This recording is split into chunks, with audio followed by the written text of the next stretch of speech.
Hi friends, இன்றைக்கி மாட்டு Pongal mini vlog தான் பார்க்க போகிறோம். பொங்கல் பானை ஸ்பெஷல் தான் இது. இன்றைக்கி பார்த்திங்கன்னா அடுப்பெல்லாம் டெக்கரேஷன் பண்ணி பொங்கல் பானை வைக்கிறதுக்கு ரெடி பண்ணியாச்சு.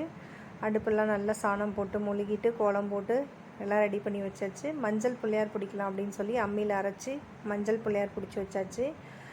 சாணத்தில் நம்ம ஏற்கனவே புள்ளையார் பிடிச்சி வச்சுருக்கோம். அதுக்கு பக்கத்துலேயே இந்த மஞ்சள் புள்ளையாரையும் பிடிச்சி வச்சாச்சு. இதுக்கு நடுவில் போய் டைம் இன்னும் ஆகலை அப்படின்னு சொல்லிட்டு கொஞ்சம் கோலம்லாம் போட்டுட்டு வந்துடலாம் அப்படின்னு சொல்லிட்டு கோலம் போட்டுட்டு வந்துட்டேன் வீட்டில். அதுக்கு பிறகு பொங்கல் அடுப்பு பற்ற வைக்கலாம் அப்படின்னு சொல்லிட்டு பொங்கல் பானையை வச்சு அதில் பால் கொஞ்சம் ஊற்றி அருகம்புல் போட்டு ரெடி பண்ணி வச்சுருந்த பொங்கல் அடுப்பில் கற்பூரம் ஏற்றி தீ மூட்டியாச்சு. நல்லா அடுப்பு எரியும்னு பார்த்தா காற்று நிற்கவே இல்லை. காற்று அடிச்சுக்கிட்டே இருந்தது. அடுப்பு ரொம்ப அலப்பாஞ்சிக்கிட்டே இருந்தது. எப்படியோ ஒரு வழியாக பொங்கல் பொங்கி வந்துடுச்சு. அதுக்கப்புறம் அரிசி போட்டு பொங்கல் பொங்கி எடுத்து வச்சாச்சு.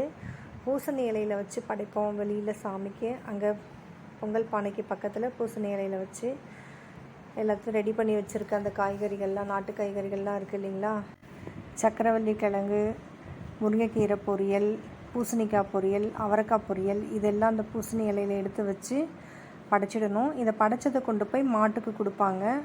எங்கள் வீட்டில் மாடு இல்லாததுனால இந்த பக்கத்தில் இருந்த எங்கள் வீட்டுக்கு பக்கத்தில் இருந்த மாடு கொண்டு போய் கொடுத்துட்டு அதுக்கப்புறம் வீட்டில் படைச்சி சாப்பிட்டாச்சு. இன்றைக்கி பொங்கல் எங்கள் வீட்டில் இப்படி தான் போச்சு. நம்மளோட சேனல் உங்களுக்கு பிடிச்சிருந்ததுன்னா லைக் பண்ணுங்கள், ஷேர் பண்ணுங்கள், நம்மளோட சேனலை சப்ஸ்கிரைப் பண்ணுங்கள். தேங்க்ஸ் ஃபார் வாட்சிங்.